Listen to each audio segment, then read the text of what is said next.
จะหนีไปบอกคนเรือเลยเรือครับมันโยนไว้ไปจ้างโลกเมื่อวานยังมาหลายซะนี่โหหลาย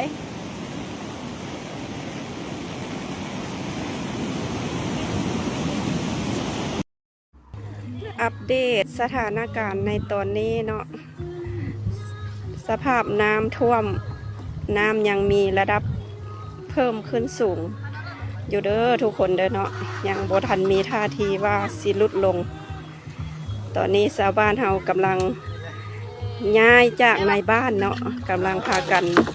ออกไปสู่ทางใหญ่เนาะมีประชาชนจำนวนหนึ่งกำลังรอท่าความช่วยเหลืออยู่ทาง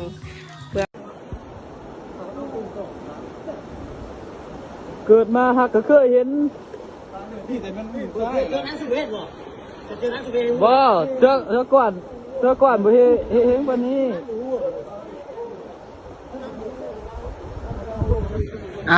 นะพี่น้องนี่ล่ะพี่น้องเฮ็ดแล้วบ่รับผิดชอบพี่น้องนะกะทางประเทศลาวนะพี่น้องตอนนี้กะฝนตกนะพี่น้องฝนตกแล้วกะมีการระบายน้ำในเขื่อนพี่น้องเนาะมีการระบายน้ำในเขื่อนเฮ็ดให้น้ำท่วมประเทศลาวนะหลายพื้นที่ได้แหละแทบจะทุกแขวงในประเทศลาวพี่น้องตั้งแต่เหนือจรดใต้พี่น้องเห็นแล้วก็โอ้ยหดหูใจในเมื่อเฮ็ดแล้วบ่รับผิดชอบปล่อยน้ำมาแล้วพี่น้องควรที่จะมารับผิดชอบนะ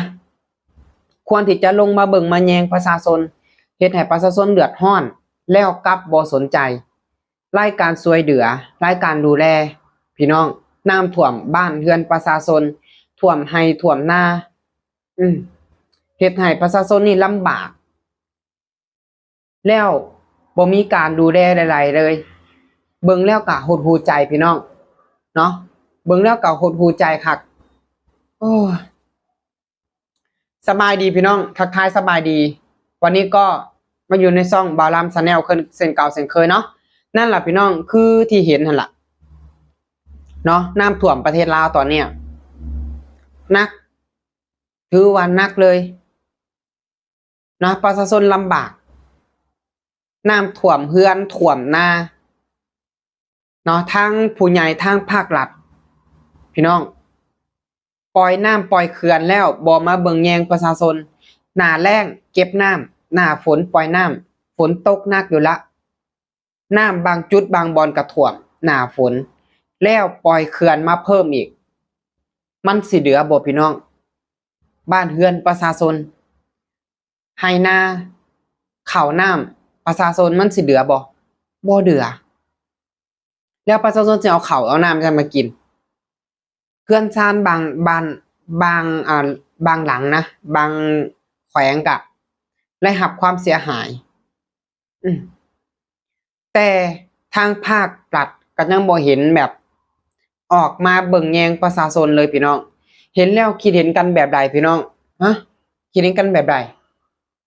มาคอมเมนต์กันเบิ่งพี่น้องมาเบิ่งน้ำกันมาฟังไปน้ำกันเนาะกับการเฮ็ดแบบนี้นะสร้างเขื่อนเนี่ยสร้างเอา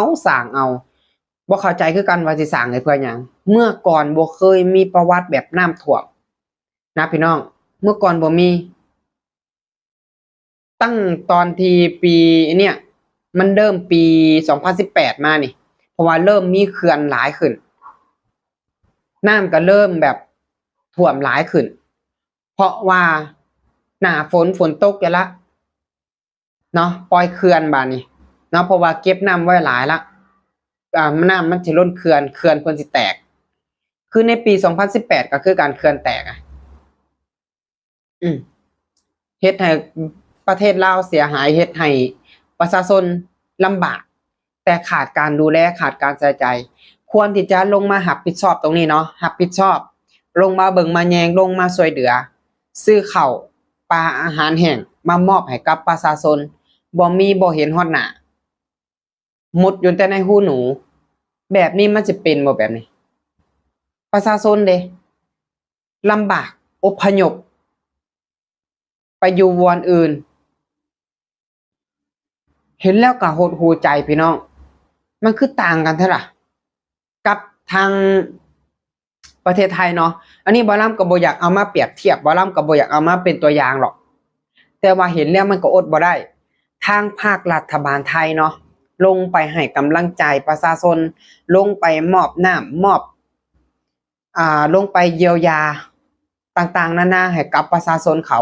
เบิ่งแยงให้กำลังใจประชาชนเขาแต่ทางประเทศลาวนี่บ่มียากเบิ่นหันก็มีแต่ให้ทหารพุ่นลงไปช่วยเหลือประชาชนจริงๆแล้วมันบ่แม่นหน้าที่ของทหารเด้เนาะมันบ่แม่นหน้าที่ของทหารถ้ามอบให้กะมาม่าน้อยนึงเนาะก็คือที่เห็นผ่านมานั่นล่ะพี่น้องเป็นหยังบ่นำถึงออกมาเว้าเห็นแล้วเพราะว่าสงสารประชาชนสงสารเนาะคนที่ลำบากเจอปัญหาน้ำท่วมเนาะท่วมเฮือนท่วมไร่ท่วมนามันลำบากมันอยู่ยากเห็นใจประชาชนเห็นใจพ่อแม่พี่น้องคนลาวที่เจอปัญหาแบบนี้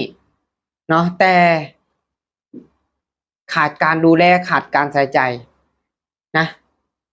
บ่ได้มีการช่วยเหลือใดๆทั้งสิ้นมีแต่ประชาชนเอาตัวรอดกันเองอพยพกันเองแต่ทางผู้ใหญ่บ่เห็นฮอดหน้านี่ล่ะพี่น้องเขื่อนนั่นก็บ่แม่นอันนั้นเด้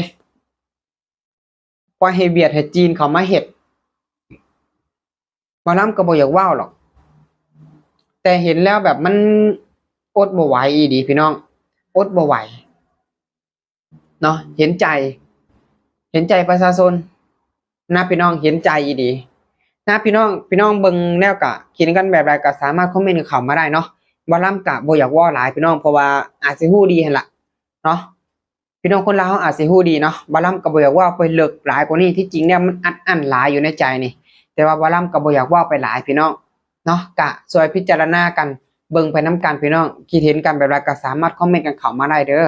เนาะสำหรับคลิปนี้บ่ล่ำก็จะขอฝากไว้เพียงเท่านี้เด้อ